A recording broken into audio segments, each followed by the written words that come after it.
விருதுநகர் மாவட்டம் ஸ்ரீவில்லிபுத்தூர் சதுரகிரியில் ஆடி அமாவாசையை ஒட்டி ஏராளமான பக்தர்கள் அதிகாலை முதலே சாமி தரிசனம் செய்து வருகின்றனர். கூடுதல் தகவல்களோடு இணைகிறார் செய்தியாளர் கார்த்திக். வணக்கம். தற்போது பக்தர்களின் வருகை எவ்வாறாக இருக்கிறது? என்னென்ன நேர்த்திக்கடன் செலுத்தி வருகிறார்கள்? என்ன பாதுகாப்பு ஏற்பாடுகள் மேற்கொள்ளப்பட்டிருக்கிறது?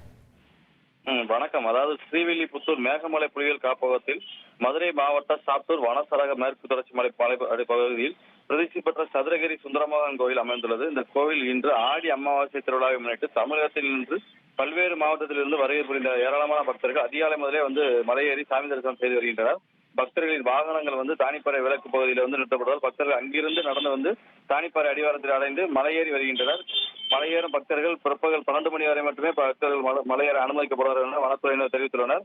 மேலும் கோயில் செல்லும் பாதையில் நீரோடையிலோ இல்ல அங்கங்கே உள்ள நீர் வளர்ச்சியிலே குளிக்கக்கூடாது என வனத்துறை தெரிவித்துள்ளது. மேலும் பக்தர்கள் யாரும் இரவில் மலைப்பகுதிகளில் தங்க அனுமதி கிடையாது என்றும் அறிவுறுத்தப்பட்டுள்ளது. ஆடி அமாவாசை பாதுகாப்பு பணியில என்னன்னா விருதுநகர் மாவட்டமும் மதுரை மாவட்ட போலீசார் 2000க்கும் மேற்பட்ட போலீசார் பாதுகாப்பு பணியில் ஈடுபட்டு வராங்க.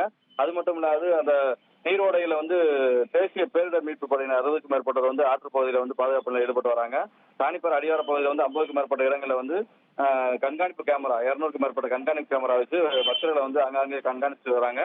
தொடர்ந்து அதிகாலை முதல்ல பக்தர்கள் ஏறிட்டு வராங்க. தற்போது வரை 25,000க்கும் மேற்பட்ட பக்தர்கள் மேல சாமி தரிசனம் சொல்றதுக்காக சென்றிருக்காங்க வனத்துறை சார்பில் தெரிவித்திருக்காங்க.